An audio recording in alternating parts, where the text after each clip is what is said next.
Okay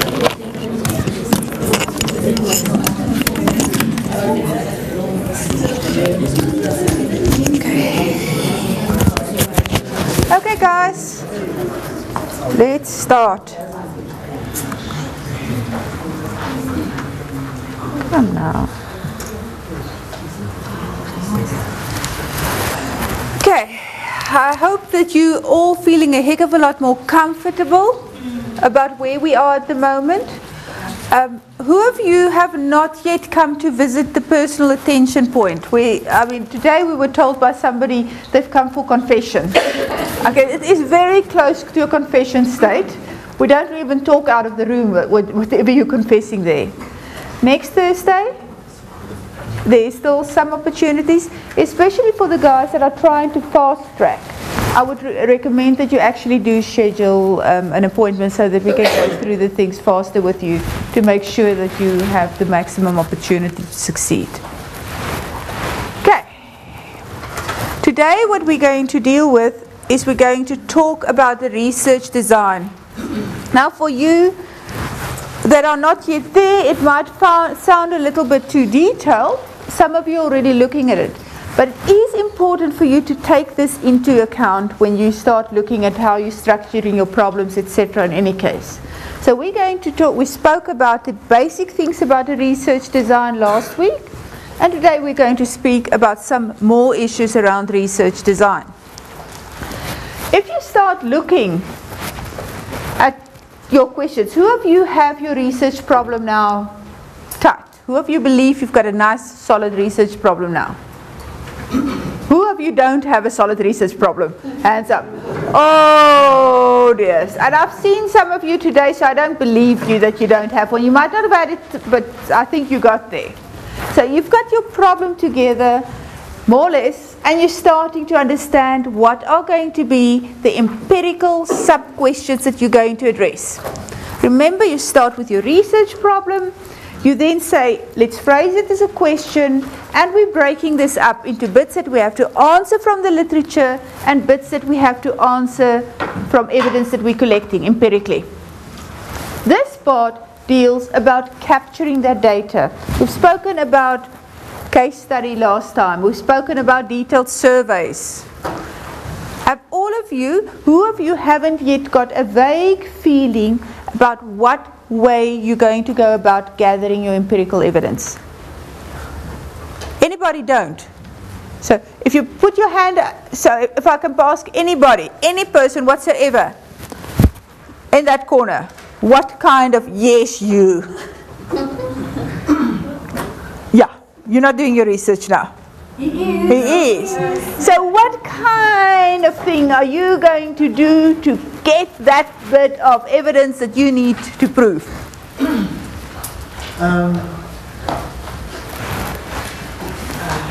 Given his skill set, statistics, he's probably going to do a large-scale survey. Not doing it would be stupid, wouldn't it? Because this is where he's got a real competitive edge over everybody else. Or is that more or less what you're going to do? I think. It's forecasting. Huh? It's forecasting. So you're doing forecasting. Got the statistical, remember I said with forecasting, mathematical and statistical skills, we kosher there. Okay. Lady with the yellow jacket in the back. See, I've forgotten everybody's names. I'm really an equal opportunity name forgetter. I frequently think I've forgotten my own. So. Princess Delilah. Okay. Princess Delilah, tell us, what way are you going to go out getting that evidence? A questionnaire. A large-scale questionnaire. Remember, there's different ways. Or you're going to look for small, more intense. Are you going to go for closed questions, or are you going to go for open questions? Closed, because I want to talk to the executives. Okay, so you want. Okay. Sitting there with a smile on your face. Yes, you. You are going to do what? I'm going to use a survey. Okay. So basically survey. Anybody going to do case studies? Okay. Anybody going to start looking at ethnographic? I'd be really tense if anybody say yes about ethnographic. Anybody going to talk about looking at grounded theory? Okay. But you're all happy. Oh, am I not on? Yes, crap. Oh, sorry, that's my hair. It's just because he's not used to chasing me. Apparently, it's really great fun to try and make this because I run around. So the camera has to stay fixed on me. And I forget about the camera, so I don't pose properly. So everywhere. So if you watch the YouTubes, you'll see how I run around. Okay. But all of you are more or less comfortable how you're going to go. Now you've got to extract the data. So let's go through it. You've gone through your research design. Just quickly over it again. You are actually knowing how you're going to extract the data from reality. You are going to be able to convince us all that you followed sound principles to get that data and that anybody else can follow you and do exactly the same again. So, and that future readers can replicate this. Okay. When you define a research design, and now I'm once again working on Saunders, for those of you that already have Saunders, you're starting to first, you must decide on your strategy. Not first, but at some point you're going to decide on the strategy. The strategy that you can follow could be experiment. There was one person today that's probably going to do an experiment. Who was it? Somebody today spoke about an experiment, said it's going to be a classical experiment. Who was it? Has he left? Who's working on the orientation, entrepreneurship orientation? He sneaked away. Aha, that's a classical, that's a classic experiment. Some of you are going to do surveys, some of you are going to do case study. Who's going to do action research? Okay? It's got its own challenges. Who's going to do grounded theory? Nobody? Ethnography? Nobody? Who's going to work with archival research? There is a slight problem, allegedly, in that the faculty is not quite comfortable with you only working from secondary data. So, in some forms, archival research is primary data. Some people believe that it's secondary data. It depends on how you extract it from that archives. Okay. So, these are the ways, and you've made your choice. Now, and this depends exactly on the way you phrase your questions. You may follow, remember from last, a mono method. You're going to follow one method in the qualitative or one method in the quantitative. You can mix your methods, both qualitative or quantitative, or you can use multiple ones, different ones. You can look longitudinally over the time. Who of you are going to do longitudinal studies? Sorry? He's going to, with forecasting he's going to do, because he's going to have the data that he's extracting and he's got to forecast. You can't impossibly forecast without knowing the history. Remember, when we went through that, we said forecasting depends on what we know to project forward. Futures research is we don't care what we know, we're just projecting forward. Okay? But so forecasting is longitudinal. Cross-sectional, most of you are going to do that. I hope that we've got all of the parochial kind of statements of what we're going to do for a specific department out of you. Nobody's going to do that. You have positioned your research on an international arena. Everyone comfortable with that? Okay. Now what we need to know is how are we going to go about doing it? Research protocol, remember we spoke about that, is actually saying I am going to do the following things. I am going to select people, I'm going to make them sign the informed consent, I'm going to read the information, I'm going to make them sign the informed consent, I'm going to collect the data, things like that, absolutely detailed. That we're going to do and that you have to do before your ethics clearance. At this point, you probably don't have too much of an idea of how you're going to go about it yet, but you'll have to get there. Then you have to start saying, who's the population? Now I'm going to choose other people that are sitting here comfortable. He's feeling very, very confident in the middle. Who's your population? Municipalities. Are you going to talk to a municipality? No, the individuals working in supply chain. Okay, so you've got to define that very careful, and it's really a trick. It's who are you going to get the evidence from? So he's looking at the individuals in the supply chain of municipalities all over the country. No, 30. That's your sample.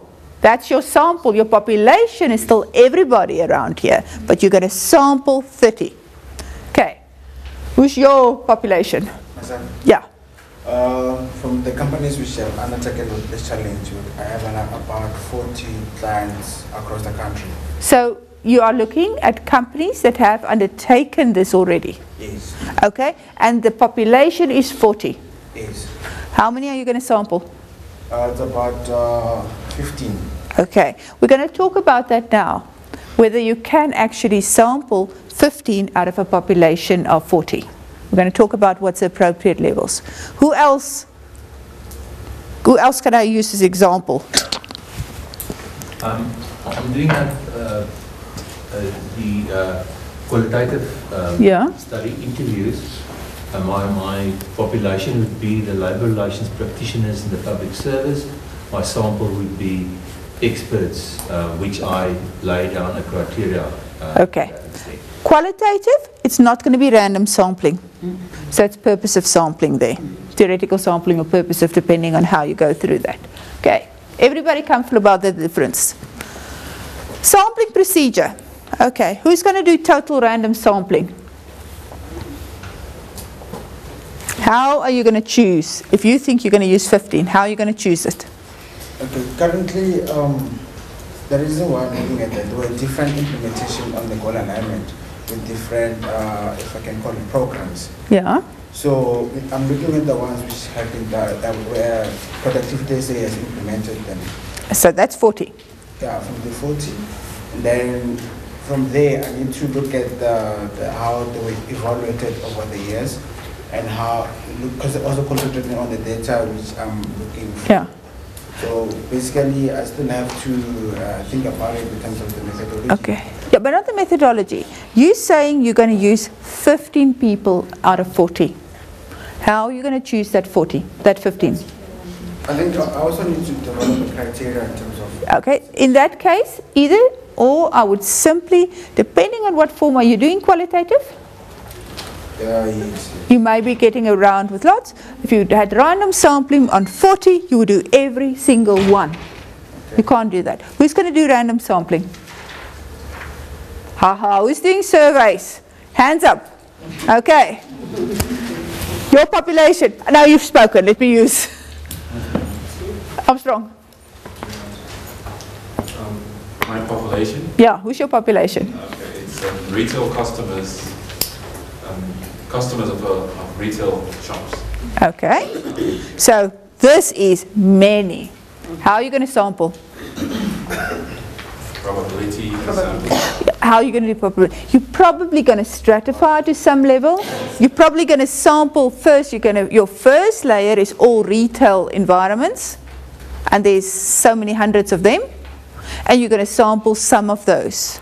You might be sampling based on saying I'm going to sample in a mall, or I'm going to choose my sample. So there's different layers of population.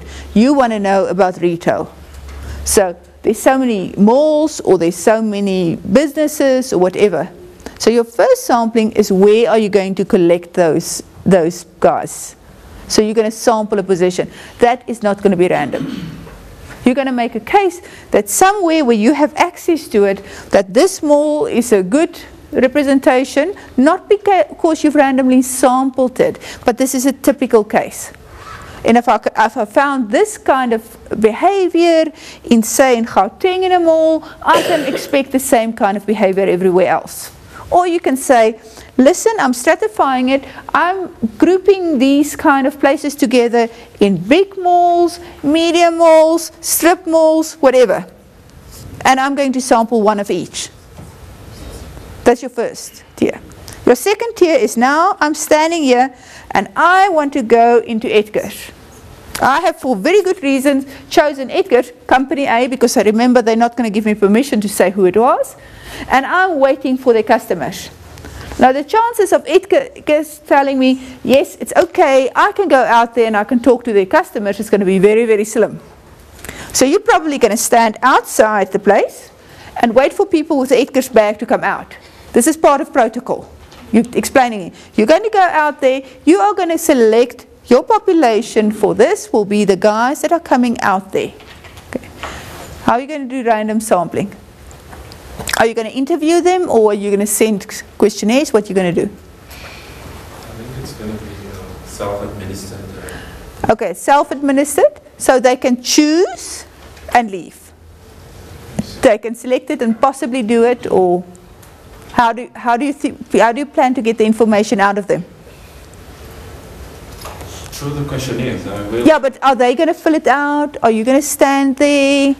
Are you going to give the questionnaires to everybody and hope that... In the questionnaires, it will be closed-ended questions. And I'll just Okay, so you can give it to everybody and then look at the response rate you get.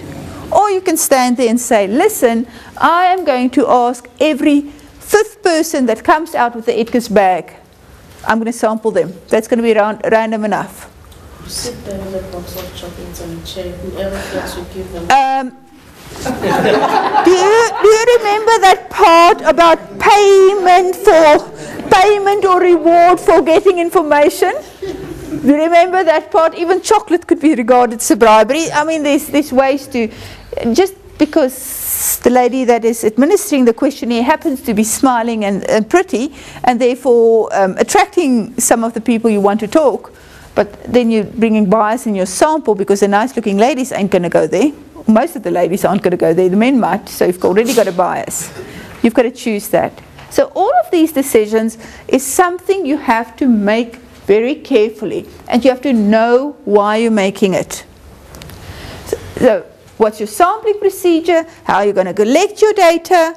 What instruments are you going to use? You're saying you're going to use a closed-ended questionnaire. What questions are you going to ask them? Now practically, if I ask you to complete a survey monkey, how long are you going to sit there and carry on until you decide, not going to finish it? If I have to ask you to complete the survey monkey, how long am I going to take? How long are you going to spend? Are you going to be willing to answer that thing for? 10 minutes. 5. The average time, if you look at a professional level, is probably 15 maximum. Then people zone out. Okay. If you want to have it more in a much broader area, that you're just asking anybody, 5 minutes is probably what you can expect people. How long can you ask them questions for? Now it's very important for you to ask the right questions, because you want to make sure that if these things are answered, he can help you with committing some statistics on it, or you can answer your research question. So you must be very, very careful about what you choose to ask. And how you're getting that. How do you design your instrument? Your instrument is not only to make sure you get very, very accurate results, it's also to make sure that you actually get the results. Because people don't say, don't have time for this, go away. How are you going to capture your data? SurveyMonkey is wonderful because you don't have to take those forms and try and interpret them and code them yourself. Although there are still companies that you take these instruments to, and they have really old-fashioned data capturing, and you take that and you give it to the people and they enter it, and you take that sheet or the data file and you put it into XPSS. That's possible. Okay? You can still do that.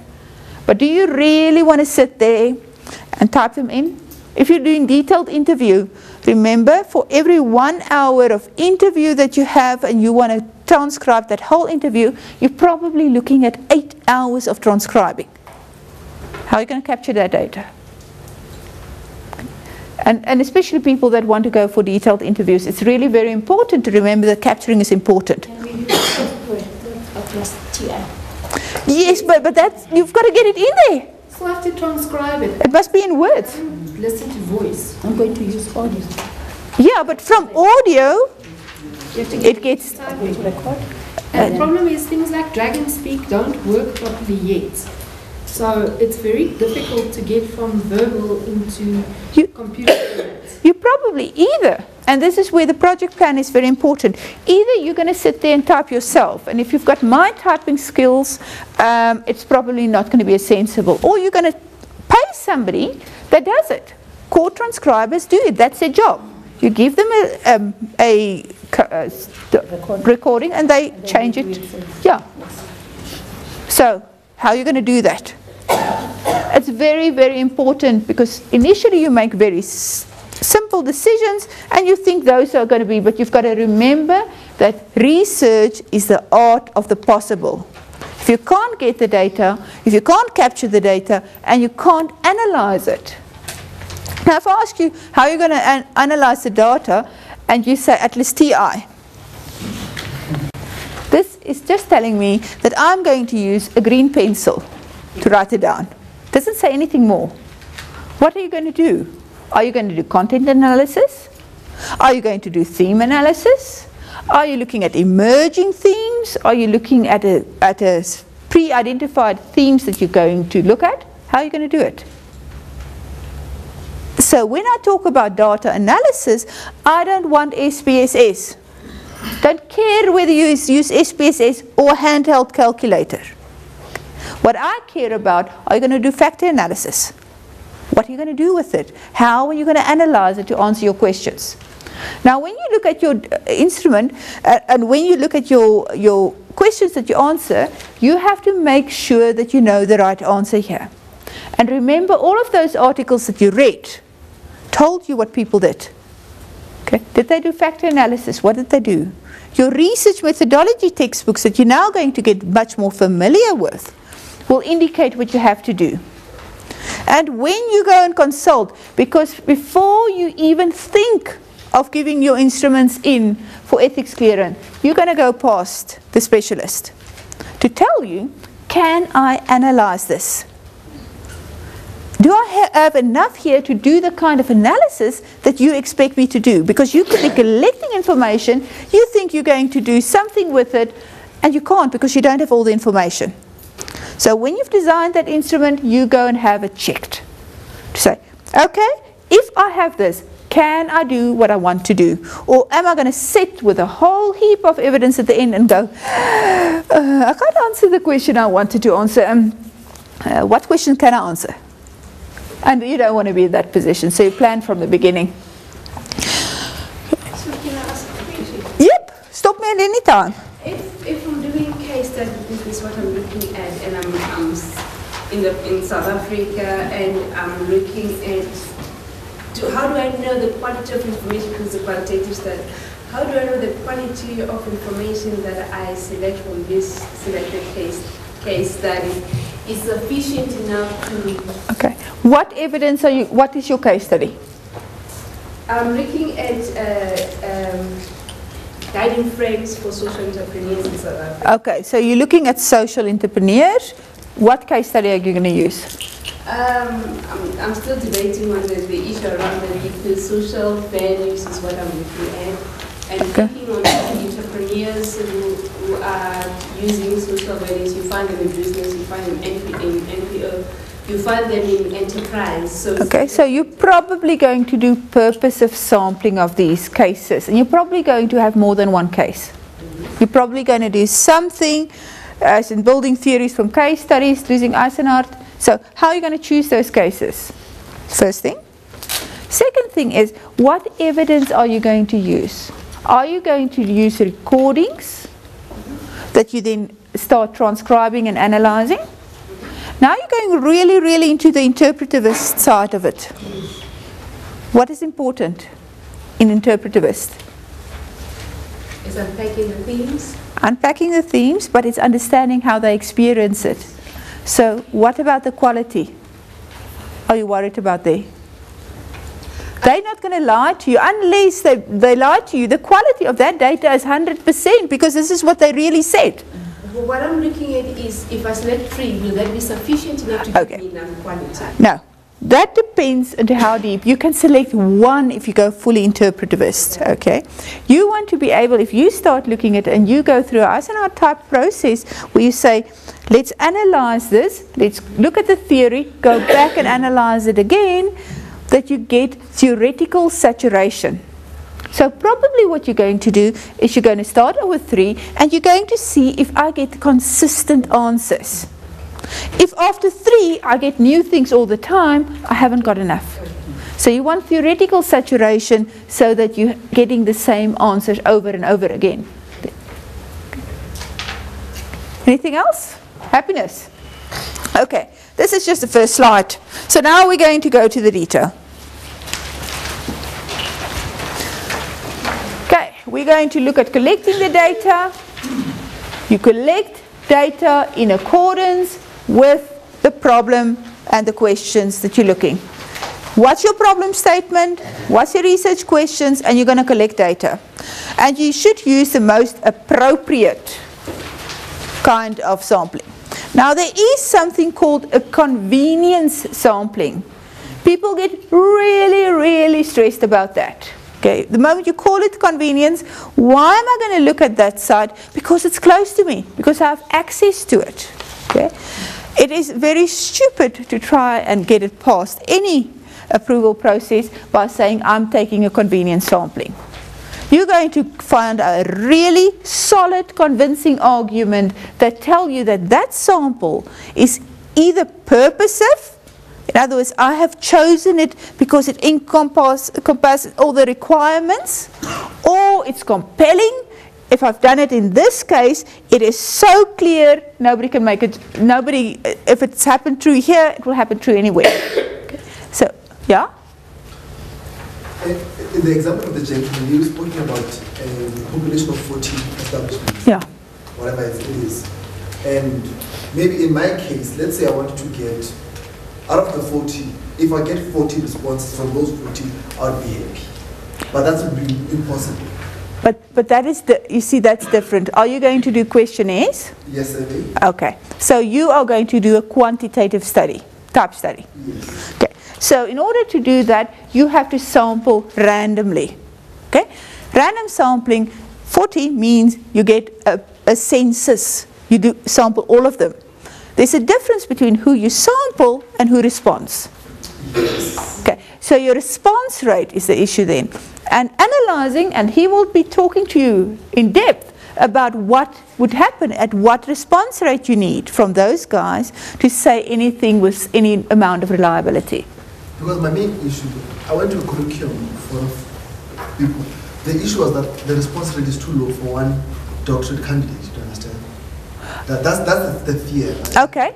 That is why you go for guidance. For I don't know what's the appropriate response rate. He's got to analyze it and he's going to look at what would be the appropriate response rate. And there's ways to improve your response rate. Cookies. No, chocolates, smiles. I've heard of the short dress little approach. There's a variety of ways to improve it. And going back and reminding. Okay. But you can also have totally, if you start getting a response rate of 80%, people get worried. I've had problems with a too high response rate once, one of the students, because it was unbelievably high. How the heck did you manage it? This can't be true. Okay. And I just wanted to talk in my case, like now I'm using the Tshwane Metropolitan Municipality, yeah. And they've got more than 20,000 employees. Okay. How do I come about to know that, how many employees am I actually supposed to sample? We're going to go through that now, but there's detail. I'll give you some rules of thumbs. The thing is, if you start looking and you say 20,000 employees, how are you going to get the data? Are you going to talk to them? A questionnaire. A questionnaire, hand-filled or electronic? Electronic questionnaire, your population is certainly, you've already limited and you've got a biased population because you are only going to be able to get the people with email addresses, their own email addresses. Then you've already biased your whole sampling by getting people in the higher order. job ranking typically or whatever, because you're not getting the guys that don't have their own email addresses. This is one of the practicalities. Even if you think you've got the whole sample, you now want to say, if you want to say something about Tshwane Metropolitan, you want to sample, have equal opportunities, random sampling of all 20,000, which you will probably then have to say, let me take the list and randomly from the list select people. And then I have to make a choice. Where I can have it electronically admission, I will do that. Where that person has no electronic access, I will have to go and facilitate that. They might not even be able to self-administer. Because for some jobs, there's no requirement that they have to be literate. But they are still legitimate employees of Tshwane Metropolitan. Okay. That's some of the practicalities that you have to think about. Now, it's not only the most appropriate instruments, it's sometimes what instrument will work. And the moment you start dealing electronically, remember you already have an inherent bias if a part of your population does not have email. Okay. We've dealt with this. Yeah? You are using electronic resource, like looking at the, trying to get response from the experts. Yeah. And they have access to internet, and you send them questionnaires. Yeah. That's what's the problem. They all have the experts.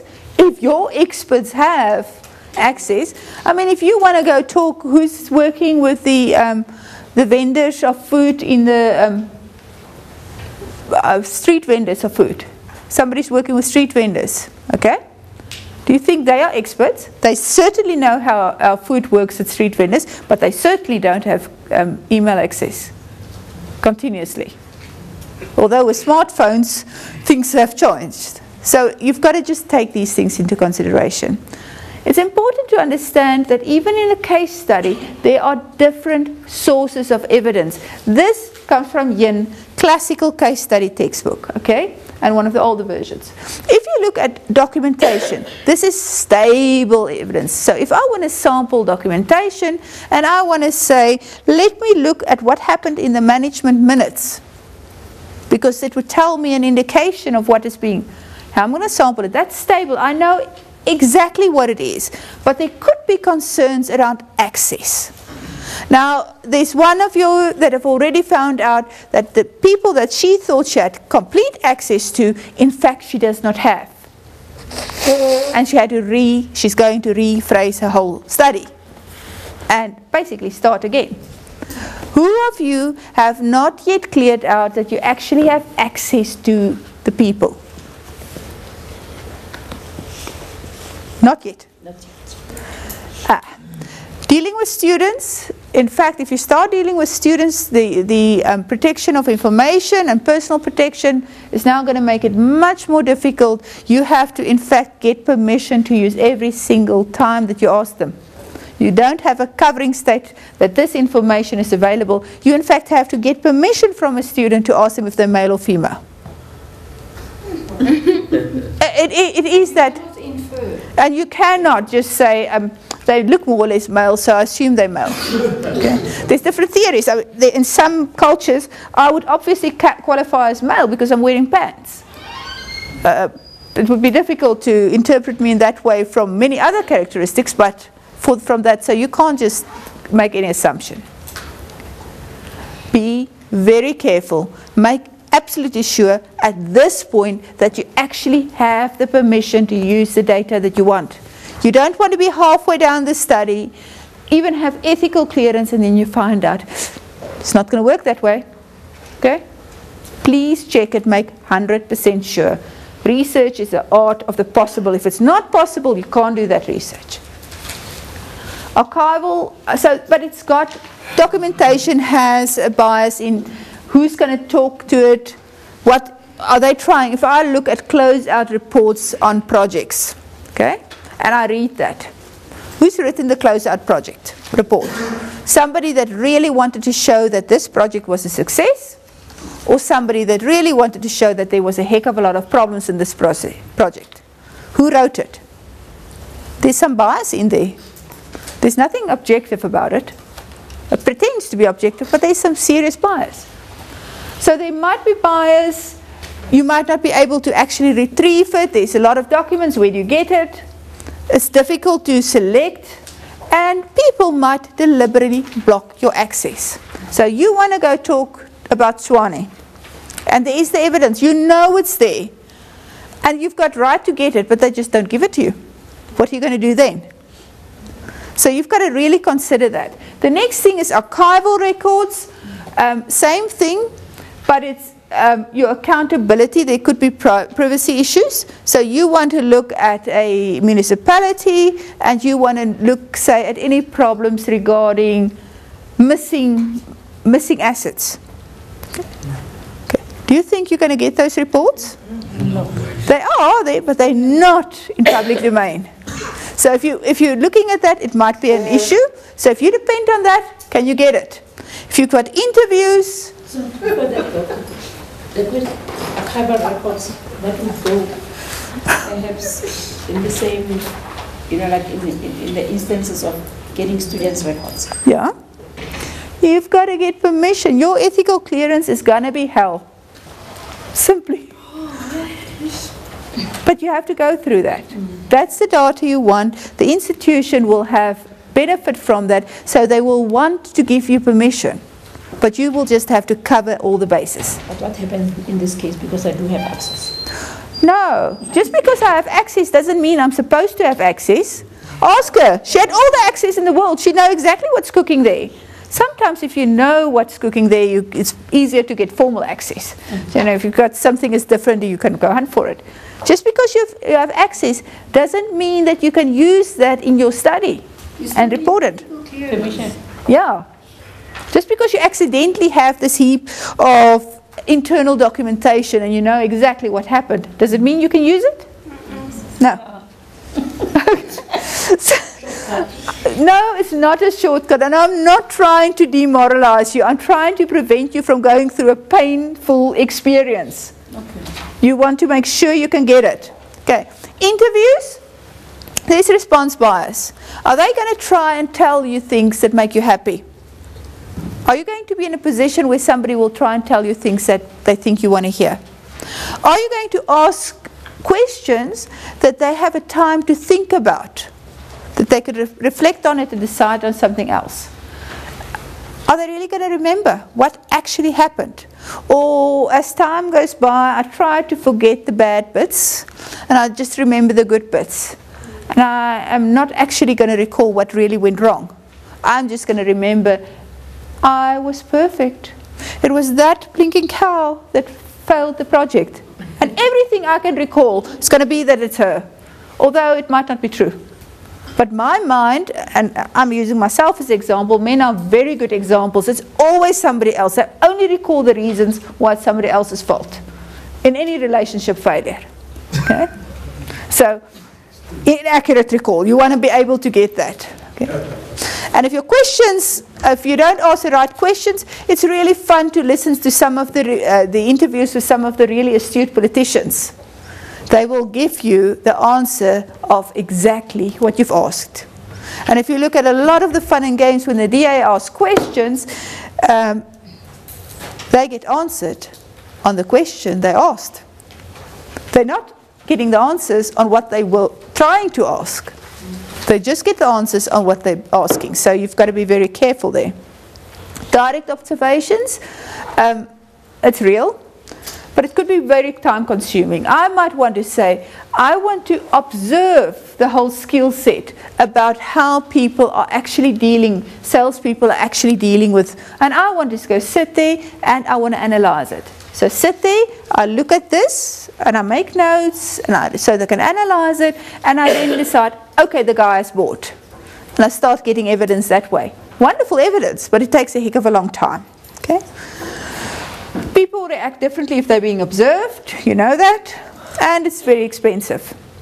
If you're part as a participant, those of you that are participant, you're doing participative action research, but anywhere where you're actually trying to pretend that you're objective reviewing, which you are going to be, because you're both a participant and observer here, So to what extent is the fact that you know something going to influence what you observe?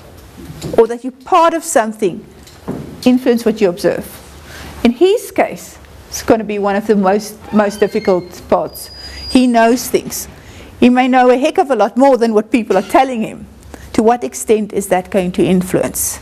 So you've got to look at that. Physical artifacts, absolutely wonderful. You want to say, somebody say that people are free. For example, we encourage our female workers to be part of their families and whatever. Wonderful thoughts. Go into the offices, you don't see a print of their kids somewhere. You don't see a photo of their children. They are not even doing it. What does the physical artifact tell you? There's a problem. Any of you that have the word culture are probably going to look at physical artifacts somewhere. Okay. So, on this very, very pleasant note, I hope that you understand that your sources of your evidence is also important. Your sampling, we've talked about the probability, simple random, stratified random, kindly read the textbook, proportional stratified sampling, cluster sampling, systematic sampling, snowball sampling, all of those things. Non-statistic probability would include snowball, I think falls more in there. Not my area of happiness. These are the things that you were looking for. These are rules of thumb. There's wonderful ways that you can calculate this exactly.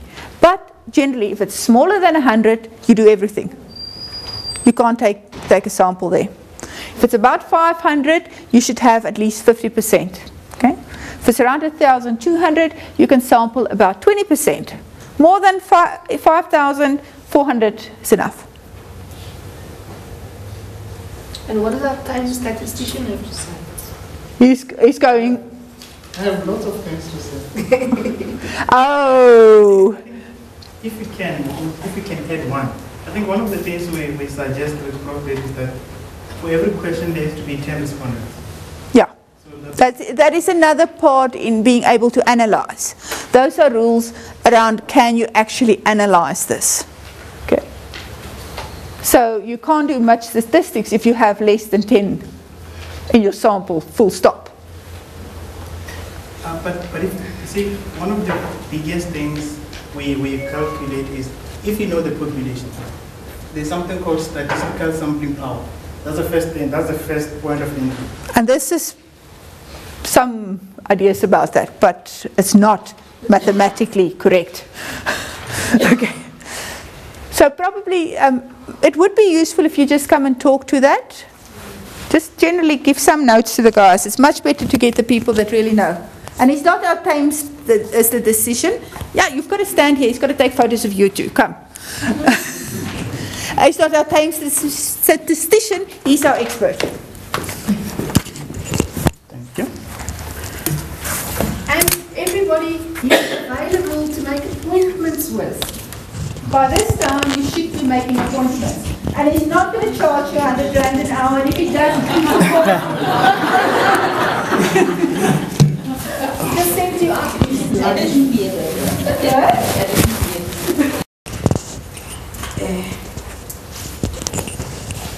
My study is the universities of technology. We have only 5 in the country. Okay. And I was looking at selected. I'm going to select some. And I've got a criteria to say which ones I'm going to select with one that is international, which has got best practices for the past 40 years. So I was looking at... It's more in my area. There you can do purpose of Wait, no. Yeah, you're going to select something that will explain the characteristics you want. If you want to choose one, it's a compelling case. Anything that should happen here would happen here. So that's not a statistical. For qualitative, you're not going to commit statistics. Quantitative is where you're going to start committing them. Yes, I'm Okay. Your quality. Then quality, the biggest thing is the point of saturation. Yeah. She talked about that. Okay. Yeah. It's either that you, in your case where you're using a number of cases, that you have theoretical saturation, or in your case, you choose them to be compelling or use them to be purposive, stating that if I use this case, it will illustrate everything that I want to know about, but making an argument for that, basically. Because you don't want to carry on looking. You said there are 5 universities, right? How many are you planning? In South Africa. Okay, how many are you planning to go for? In South Africa, 2, and then there's 1 overseas. So 3. So then the level of detail has to be in depth for qualitative. Like, there's something called triangulation. You possibly get that to support your, so that the level of detail is rich. You might, in that case, you're not going to just ask people. You're going to use extra bits of evidence that you can try and see if I get the same answer. That's what you're trying to do. But you have to make a very, very good case about why you choose that one single international, because that's not 1 out of 5. That is 1 out of yes. many. So how are you? Why are you choosing that one? So that has to be a compelling case. Yeah. Anybody else? Yeah. Yeah, you actually mentioned that, like administer a questionnaire, you probably, it's best to get at least 10 responses per question. What if you don't get 10 responses per question? How many do you get? Say you get less than half of it. How many questions did you ask? I don't have, but at least for every question, you get less than 10 responses. Can it be analyzed? You get less than 10? Less than 10 responses. Can you analyze it? Okay, give me, say you have 10 questions and you get 4 answers per each question. Is that what you're saying? Okay. So you have 40 answers. So let's say you have 20 questions. And for one particular question, you have less than 10 responses. You see, you need to understand one thing. Yes, you'll get an answer, but you can never be confident about the answer. Therefore, it means it can be applied across the board. You see, one of the main things with statistics is that whenever you get an answer, the answer should be able to be generalized. So therefore, with the level of confidence that is decreased, so in this case, there is a lot of error. So therefore, you can't then generalize. Yes, you can still get an answer, but your answer will not be the best. Are you with me? What do you do? Do you go ahead and send the questions out again to sort of increase your number of responses? If possible, that's fine. If possible. If you can increase, why not? That's a better route than analyzing. On a more pessimistic side, let's say you don't get that many responses. Or do you try that question out and say, okay, this one not really doing analysis? Remember what she said. Research is the art of the possible. So you're only going to report on the possible you got. And there's nothing wrong with that. You are going to do a pilot study in any case. We're going to talk about a pilot study. And during your pilot study, you will find out if this one works. If that question was just so unclear that people didn't understand it, or you were using totally theoretical language and nobody got it. Okay. By the way, don't forget, research, you don't always have to get the correct answer. Even the wrong answer is a finding. Don't forget that part. We shouldn't have this idea that, yes, I must prove something. When something doesn't work, it's research, it's a finding. Are you with me? And that's also one of the things people dwell more about. Say, for instance, 60% of the people like something. People only refer to the 60. They forget that there is the other 40% of the people who didn't like. So therefore, you also need to report on the 40. So don't only consider one part of the coin. The other side also exists. So that's why this is... Are you with me? Okay, guys. Let's carry on. I think as we go on after the break,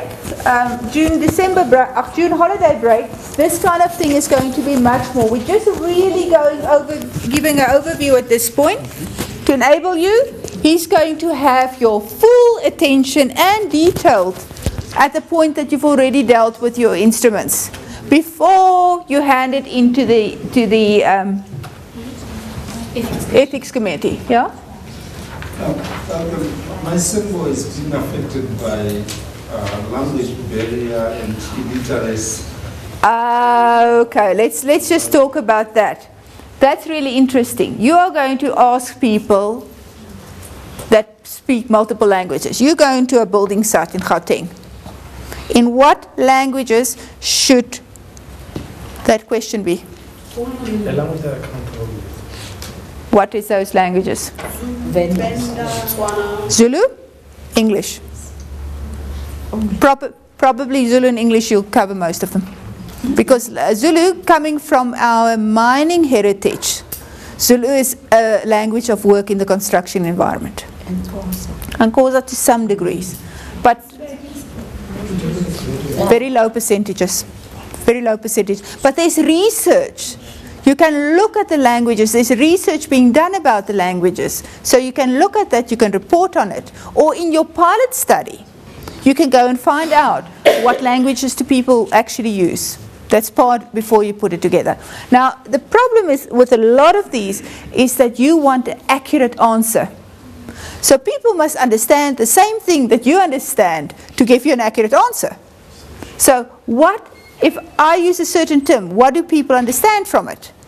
Am I certain that they understand what I thought they should be understanding here? Or is the term that I use not understandable for them? If you try and translate something you think in Zulu, just because you can more or less speak Zulu doesn't mean that you will actually be administrating the same question to people, because the way you put it in Zulu could be a different question from the way you had it in English. And so, then if you're doing qualitative and you want to do things like content analysis, it becomes very difficult because Zulu is maybe a more flowery language than English. You use different terms. Then you have to have it professionally by a registered translator, translated in the same tonal value. Especially at the doctoral level, yes? Dr. Ria, then for myself, I'm sampling international tourists. Yeah. So does it mean I have to get, for all the major languages, I have to get professional? including French. Yeah. you may want to, if you do qualitative work, you definitely want to. Quantitative. With quantitative, it's very easy. You get it formally, your instrument formally translated. You make sure that your data gatherers are comfortable in the language. So you're not going to do it yourself. You're going to go through the research. There's a lot of research that tell you people visiting this country, this is a language profile. You cover the top ends, and you go through that. Okay. So is evidence required that you went to a registered translator? This is part of your proof of your reliability and validity. You will mention in that protocol, it will be translated. So they want a slip compliment. It is unfortunately true. There are universities that will no longer take any submission of a dissertation or a thesis unless it has been professionally edited. And that person in some cases have to state that this is the amount of editing I did. I did not add any ability to argue through my editing. I merely helped with the language. Yeah? Okay, just for interest's sake, is it allowed to use an interpreter? Yes, but in your protocol, you have to then state. In your protocol, I'm going to use the interpreter. You will have to brief that interpreter about the content. You can't just get somebody off the street that may speak both languages. No, it's very, very important, because then you must make sure they understand the terms. I mean, one of the key things in medicine, one of your major sources of interpreting is nurses. Okay? Now, how do I describe a headache in different languages? Hoofpyn. Hoofpyn. My kop bars. It's hoofpyn. I'm not feeling well, headache. I've got a migraine. Splitting headache. what is this? Now, in different languages, we have different ways of expressing it. And we might not even be referring to your head when you talk about a headache. My blood is... there's a term in Zulu around blood. That refers to your headache. There's a term that you use to blood that refers to a headache. I can't remember that anymore. But so there's different ways. Now, if you don't know that terminology, how is your interpreter going to deal with it? And if you deal with precise terminology, such as in any quantitative where you want them to understand exactly what you've asked them, you will have to brief your interpreter, and it's probably better to do what he will have to do is to take the people that administer that questionnaire, have the questionnaire translated, if it's quantitative, and have a person familiar in that language administer that questionnaire. Or make it self-administered. Or make it self-administered if it's possible. Sorry, Dr. Maria, in terms of language, especially translating, for instance, what you just, a typical example is in Zulu, there's something about blood with headache. She's Zulu, and as I asked, what does that mean? We couldn't pick it up. And what I'm trying to get into is there's I want to say classic language, the usual language that we talk about, and there's the Zulu A that not everybody understands. Which one do you use? Because if I'm the academic and I've got to use Zulu A, very few people will No. You want to get the information from people. You want them to understand what you're asking them. Use the language. Use the language and articulate. Make sure that the question you ask, they understand what you want to. There's a beautiful theoretical term for what I'm going to ask you about. Say, what do you think your inclination towards entrepreneurship is? And you're asking to a guy on the street. What do you think he's going to tell you? I don't know. You want to get the information. You want to get the right data. You must have an instrument that asks for the stuff that you want to analyze.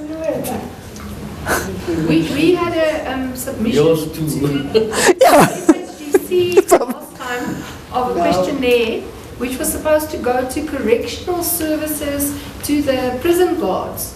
And they asked, do you think that emotional intelligence is important? do you follow? I mean, how is the prison guard going to know what you're talking about? So you really have to understand what you're asking. You've got to have a very, very deep, and you've got to make, and that's part of what your piloting is about. You might think this is perfectly the right way, and then in your pilot you're trying to work out if they actually understood. Can you analyze it? Is there any meaning, or did they just give you an answer to get you quiet? They don't want to talk about this, so they just give you any answer. They avoid it by other ways. So what is it? You've got to test it. Okay. What's it? How are we for time now? 6:30. 6:30. Okay. It's going quickly, so we'll carry on as far as we can get with this. Okay? What is going to happen is that when we deal with the ethics, we're going to do this in more detail. But validity and reliability. Validity, and I'm going to talk it, there's two concepts. Construct validity are the things that you're measuring, actually measuring the construct that you want.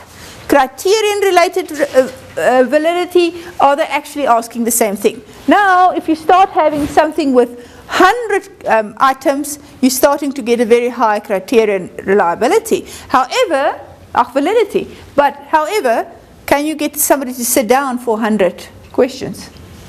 Can you get them to answer it? No. What are you paying them? What are you paying them? So it's a trade-off. And that the whole thing about statistics is that it's a trade-off here. You want to get away with asking enough questions to answer your question, but that people actually answer your question. Okay. It's a balancing act. Reliability, there's something that I tested, and I tested again, do I get the same answer? Parallel forms of reliability, if I use this way to test it, and I use this way to test it, do I get the same answer? If I use multiple measuring methods. And actually when you deal with reliability, this is one of the ways that you do triangulation. So you measure the same thing in different ways, you try and see if you get the same answer.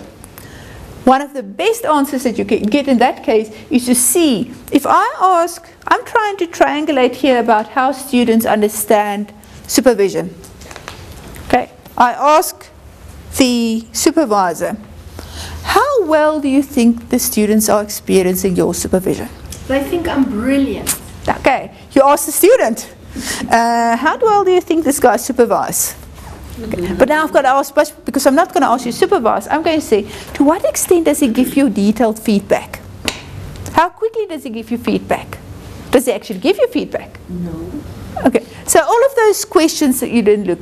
And if you look at two people, and if you see a massive difference in asking two people about the same thing, that's important.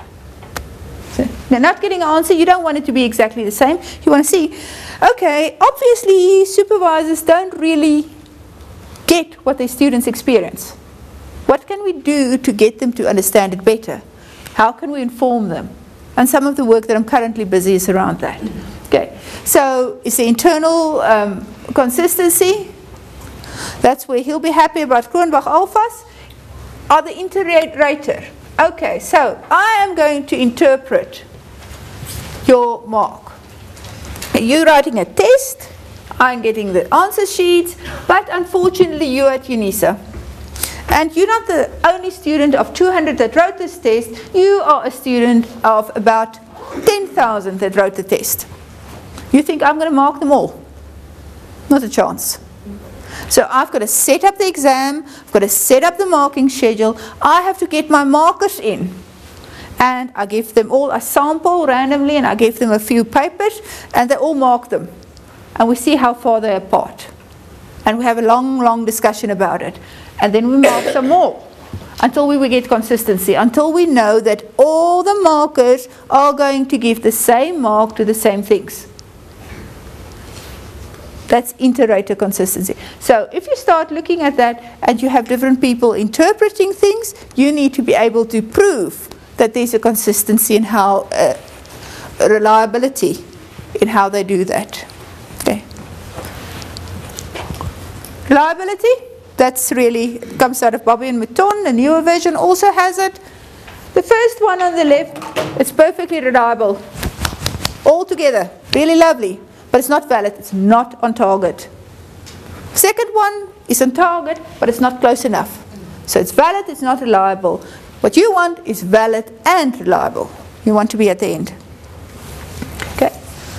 Most of what you measure, okay, I'm going to ask you a question. What is the research culture in this class compared to the research culture when we started? Do you think I'm going to have a specially made little thermometer? I'm going to put it into this and it says research culture. No, I'm going to look for indicators that tell me that this is, if this is there, it's probably a good culture. If this is there, it's probably not going to be a good culture or conducive culture, whatever. So what you are measuring in the instrument is not actually culture. You are measuring indicators of culture. All of you are going to measure indicators. So when you start measuring your indicators, you want to be unobtrusive. When you start looking at the forecasting, the best thing is that you'll be able to get there and you do the measurements. Nothing you do is going to affect it. The measurement, it's there. I can look at it. I don't interfere with anything. Official statistics, documentation, all those are there. Then there are opportunities where you contact a group.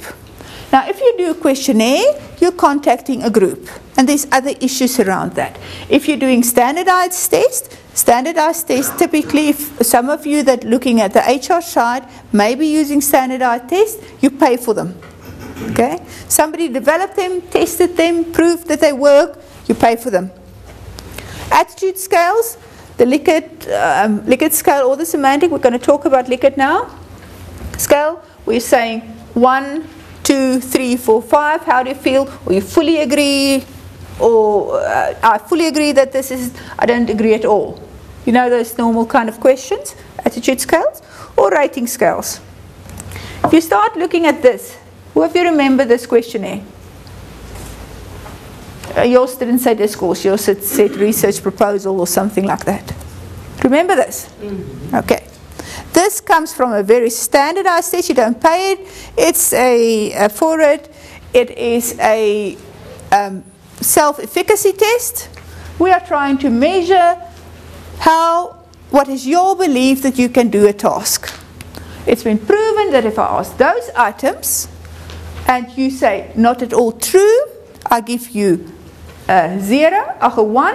If it's hardly true, I give you a 2. If it's moderately true, I give you a 3. If it's exactly true, it's a 4. I add the marks together, and this amount that I come up, say 24, 23, whatever, is an indication of how well you believe that you can do it. But I haven't asked you how well do you believe. I've asked for indicators. Can you solve the problems? Can you get through it? All the questions that tell me how well do you believe you can do it. Okay? Personal visits, it's got its own fun and games. Okay? If you actually visit them, or you have this interpretation over a telephone. Now, if you interview me, do you think a telephone interview will work? No. You won't see what I'm doing, and I'm going to be totally helpless without a pen. Those of you, if you actually can understand what I write, I've had some comment made today that my handwriting is a little bit difficult to read. I don't believe this, of course, but there's a reason why I type preferably.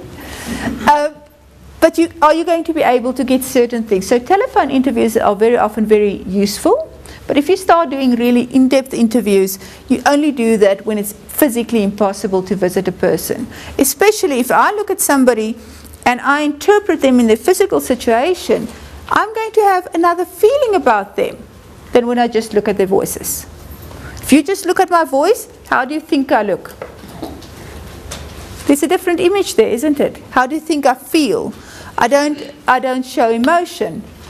Because my voice doesn't go up and down, but I show emotion a lot because I jump up and down and I use my arms and whatever. Okay, so there's some issues there. You can use structured, semi-structured or unstructured interviews. If you use unstructured interviews, you ask people, what do you think about this? And you leave them to talk.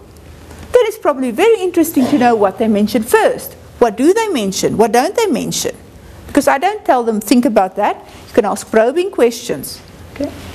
If you start looking at direct observations, your protocol, how do I go around observing this? Okay, my direct observation is that students are feeling more and more tired about this. I'm going to observe it by working out how often and how regular people's eyes close, who is really falling asleep, all of those things. But I've got to write down exactly what I'm looking for. Okay? The protocol about what I observe is very important to say that I can do that. You use that in consumer testing. You look at workplace behavior. For example, you want to know who talks to who. If you go and look at your favorite local pub, okay? Who greets? Everybody's there. Who gets greeted by who? Who's the guy that always sits there and everybody talks to him? Who's the important person around there? Who just sits? All of this is important in understanding the behavior pattern of people there, but you have to observe it and you actually have to look at the social behavior. That's not workplace. Now, the process behind a research instrument. We're going to talk to this quite. The moment you ask it, you may have more than one instrument. You may have something that you're doing a mass survey on. You may have something that you do a more in-depth survey on and trying to test it. If you want to have more than, say, 20, 30 questions, you are certainly not going to do a mass survey because you're going to really struggle with getting those questions answered. Okay. If you have an instrument, it is the best to use an instrument that has already been proven. So in order to measure the racist attitude, I will be using the International Racist Scale. Right. Okay. Unfortunately, if you look at the American one, and they use the term colored, what do they mean? Black. Mixed race. Colored, black. Mixed race is mixed race. There's different. What's the American Indian? So you start looking, the Mexicans are different. So there's a whole range there. So if you look at that scale, although it's proven, etc., you may want to adapt it to be tested in South Africa. And just that form of adaptation is quite important because you have to actually tell me why are you replacing the word colored with the word black in this context. You've got to defend it. So ideally you want to use something that's already been proven, but if you had to, you have to slowly change it to make sure that it works in this environment. If you want to develop your own instrument, you have to actually prove why you're asking every question. Now, I'm busy trying to look at the status of supervision at the university. I have by this time 6 pages full of items that I want to test. But I'm going to send it to all the academics at that institution. How many questions do you think I'm going to ask? Maybe 1 page. Yeah, academics, they're not going to pay lots of attention. But I'm maybe going to cover 1 page. Now, I want to ask all these questions. Why do I want to ask the question?